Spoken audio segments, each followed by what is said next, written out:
खुळखुळा खुळा झाला आणि जास्तच आवाज करायला लागला.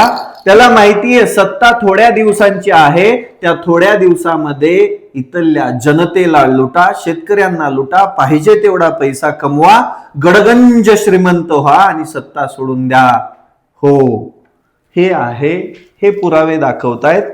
मी म्हटलं होतं ना, पुराव्याशिवाय बोलणार नाही.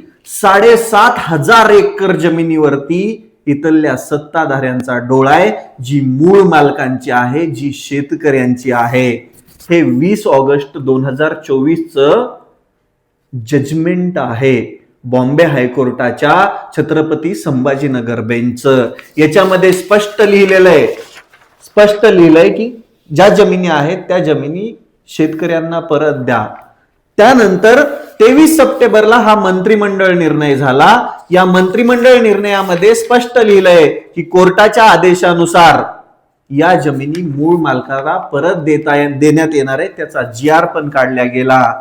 पण इथं सत्ताधारी भिकार चोट आहेत, याच्यामध्ये खुळखुळ आहे.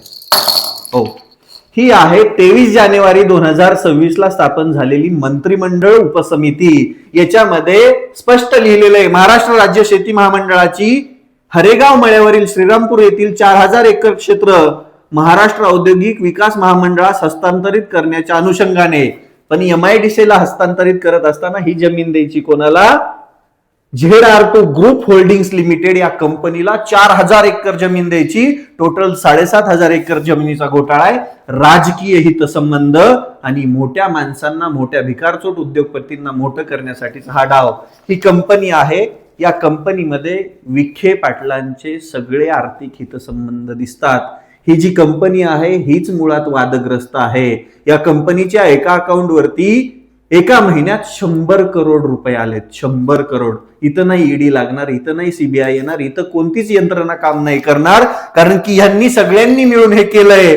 आणि हा सन्माननीय कोर्टाने दिलेला आदेश, या आदेशाची पायमल्ली करण्याचं काम इथल्या सरकारने केलंय.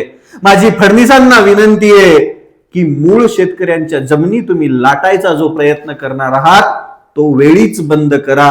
आणि जे हायकोर्टाने सांगितलंय, जे मंत्रिमंडळाच्या निर्णयानुसार शेतकऱ्यांच्या जमिनी परत द्या, आणि हे जे खुळखुळे शेतकऱ्यांच्या जमिनीवरती डोळा ठेवून वागत आहेत, स्वतःच्या राजकीय फायद्यासाठी राजकीय मंडळींना मदत करत आहे, हे वेळीच बंद करा. नाहीतर आम्हाला कंटेम्प्ट ऑफ कोर्ट केला म्हणून परत कोर्टात जावं लागेल. शेतकऱ्यांच्या जमिनी आम्ही तुम्हाला अशाच घेऊन देणार नाहीत, तुम्हाला चोरी करू देणार नाही.